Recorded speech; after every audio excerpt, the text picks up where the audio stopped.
Good evening. The anti-homosexuality bill calling for the death penalty for anyone who is gay advances in the Parliament of Uganda.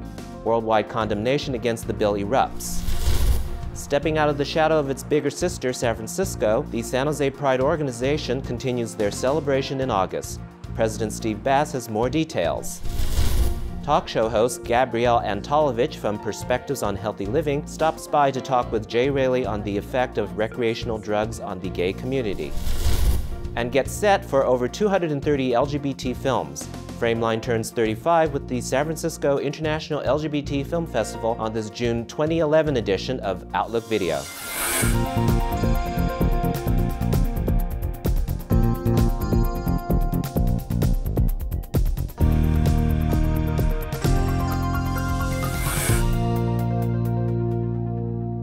Welcome to the June 2011 edition of Outlook Video, your nationally recognized, award-winning news magazine for gay, lesbian, bisexual, and transgender communities. I'm Roberta Gonzalez-Gray. And I'm Raymond Donald Hong. 35 years of gay film, can you imagine? That's something. Yeah, do you have anything that's 35 years besides your age?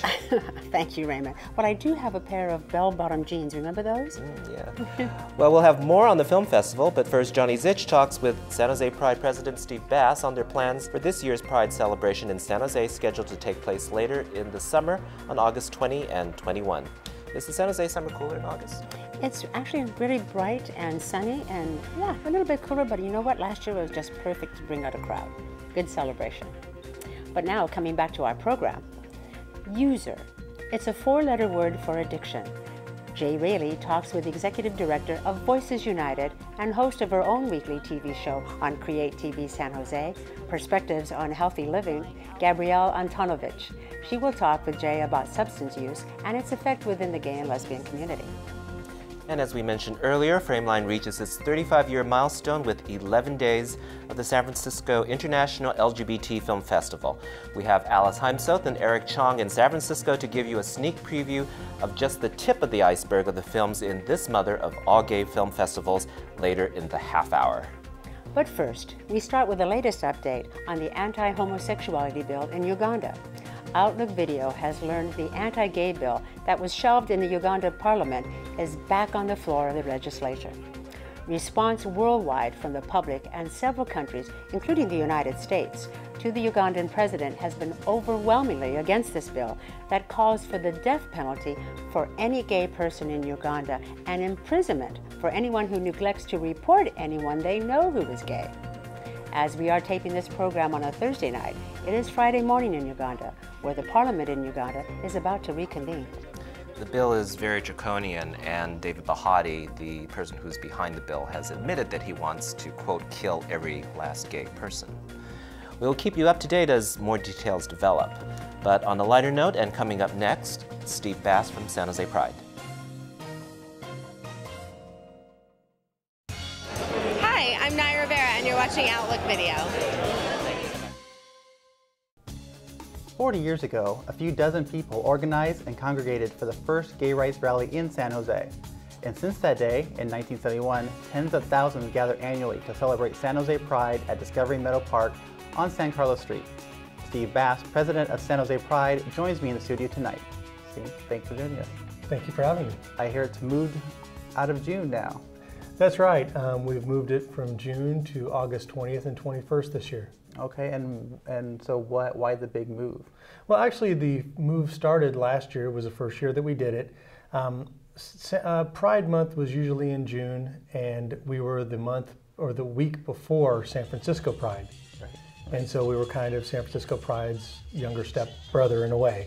And by moving it from June over to August, we were able to establish our own identity. Frankly, the weather in San Jose is just wonderful. In San Francisco might be a little dreary, but here everything is beautiful, and so we're establishing our own identity and playing to a strong suit.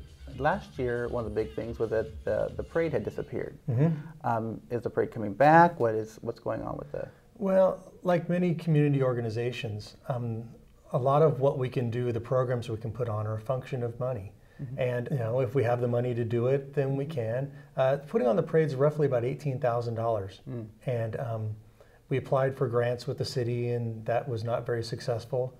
We get charged going rate for everything, so it's more like, We take a stand for running a parade or running a festival like on budget, and we have to be responsible for the money that we get. So basically, it's just more a function of whether we can afford it or not. It's still going to be like the Saturday is the family day, and then Sunday is the big festival. That's absolutely right. Saturday will be, it's free admission. It's dedicated to or focused on women and families.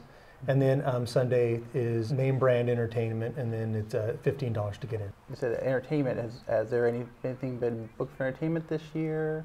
Not as of yet. We're about 6 months out from the festival, and right now we're also kind of means testing as far as we have a forecast as far as how much we can spend on it.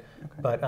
But as things get a little closer, we can definitely tie that down. Is there like auditions? Is there No, we have an entertainment committee, and so people do approach us for things, and then also we will make outbound inquiries as to people that we think would be a good fit for the festival. And I know one of the things that a lot of people bring up is the charge to get in. Yes. And so why is it $15? That's a really good question. I don't know if a lot of people know this, but to put on the festival, it costs us roughly $250,000. Everything from the permits to getting the gates and the fences. It sounds like a lot, and it is a lot. How we get our money coming in is through vendors, through sponsors, through donors, and then of course the gate fee.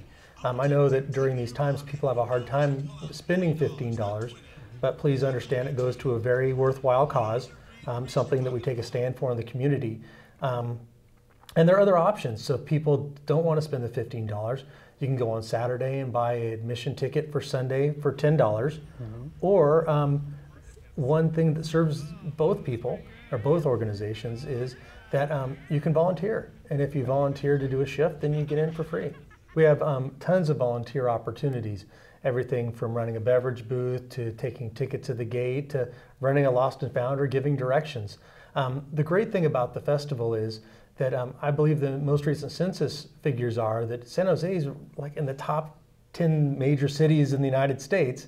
We should have a festival that really kind of incorporates the business community, the not-for-profit community, the healthcare community, and then putting people together with where the resources are.